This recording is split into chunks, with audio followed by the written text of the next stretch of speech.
Nancy is a very troubled woman as we speak. She is married, they live in their home, and for the last 6 years, she has been enjoying marriage. But lately, she invited her cousin, in fact, her first cousin, who is apparently beautiful and attractive just like Nancy. And now it looks like she is about to commit a coup. She's about to overthrow the government of marriage for Nancy. Hello, ladies and gentlemen, welcome back to the show. This is Jenganjero. Now, on today's episode, I want to give you an account of things that happened and unrelated things here because, irrespective of what you are doing, you must learn. Either you learn, you unlearn, or you relearn. Those things must be elements of your daily life. Otherwise, you will be stagnant and things will just catch you off guard. Now, I have said here time and time again, it is very good to have boundaries. Boundaries as an individual, boundaries as a couple, boundaries as a marriage or even a family. You see, the importance of boundaries is to geographically mark territories. In Kenya, we have what we call boundaries, borders, if you may. And even in the national anthem, we say, plenty be found within our borders. If you just pass 1 foot from the Kenyan border, you will either be entering Ethiopia from the top, Tanzania from almost the bottom, and then we have Uganda. You see all those countries that we are sharing a border with. If you dare cross that border, irrespective of how friendly the government is, you have just crossed the Rubicon. You have just crossed the red line. And I've said here time and time again, if nations have boundaries, and these are nations that have diplomacy, nations that have ambassadors, nations that have friendly relationships, both business and border relationships, but they have boundaries, borders, and you cannot cross. You remember during the reign of President Kibaki, there was an island called Migingo, and there was a battle. And it doesn't matter how friendly Kenya is to Uganda, it was a battle.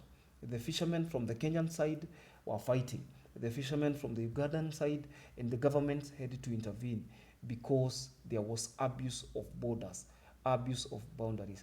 Our fishermen were claiming that their land or their ocean, their water, which is by virtue of being born Kenyan, if somebody tries to fish there and you're Kenyan, they're just abusing privilege. Okay? And they're just interfering with a nation. The same case applies if the converse is true. Now, Nancy is finding herself in a very, very, very, very, very, very, very tight place. It is actually what we call between a rock and a hard place. She brought her cousin, and her cousin wants to overthrow the government. And I've told you here time and again, it is good to have boundaries, even when you're bringing cousins to your home. And I'm not saying that people should visit your home, but with limits.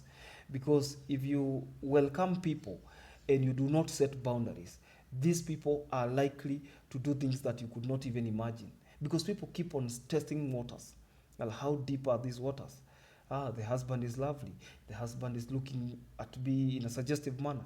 Now, the cousin to Nancy has started wearing provocatively. And it looks like, from the look of things, the husband is not bothered. Every time the woman reports that the cousin is misbehaving, the husband is like, you're overreacting. You're overreacting. It's okay. Now, recently, she brought her son without now her cousin's approval. And guess who is paying school fees? The husband. Say, family, you brought family, we can help family. Family means everything. And that is the defense that the husband is using. I was telling Nancy that it is not good to leave her home because even the Bible says, fight the good fight of faith. You see, sometimes you have to fight. It is not everything that you pray. Don't be stupid, okay? When Goliath was facing David, David didn't pray for him. David killed Goliath. And I'm not saying that you kill your cousin. I'm saying that some battles require you to fight. Not just fighting on your knees, okay? You make a step of faith. You throw her out. It doesn't matter what family will say. The extended family means nothing if they cannot respect you. If they cannot respect your family, they have no business speaking about anything about formalities. If they cannot teach They are keen how to respect their kin's family. They have no business negotiating about what happens after disrespect has been registered. So, so these are people who are likely to please others in the pretense of what will people say. Nikimrusha nje, watu watasema nini? Mama yake na ni aunti yangu watasema nini? Si aseme. You know, if you are not wise enough, you will ruin that marriage. The husband has not shown any sign of infidelity. In fact, she can almost bet that they have not done anything. However, from the look of things, the husband is likely to drift because he is enjoying the food that this cousin is cooking, and he is actually complimenting her. He has started paying school fees for the son. The son has now joined the family as one of their children, and this was supposed to be a very short stay. Do you understand? And these are the very small things that destroy or wreak havoc some of these marriages. If some of these people who are divorced today, who are separated today, were keen to understand these problems and understand and then attend to them, address them immediately, they will not be divorced. Okay? Nature is, or Mother Nature is very cruel sometimes when you don't know how to swim. If nature throws turbulences to you, it doesn't matter whether you know how to swim. Okay? And I don't want you to keep on saying that I wish I knew, I wish I didn't move. Because if you dare move, and there are people like that, oh, si anaona kazini yangu ni mzuri kunishinda, wacha ni waondoke. If you do that mistake, you will not find somebody who can build with you from scratch again, and you already have 3 children in those 6 years of marriage. In 6 years of marriage, you have 3 children. Who do you think is going to take those 3 children? They are young already, and you have just left your marriage. Why can't you fight for yours instead of going out there to look for another marriage? I don't know your thoughts, but I would be inclined to believe that irrespective of the method, strategy that your cousin has used, after you extended the good gesture, you see, sometimes you are very good, and if you realize that you are going to turn victim, you become villain. Okay?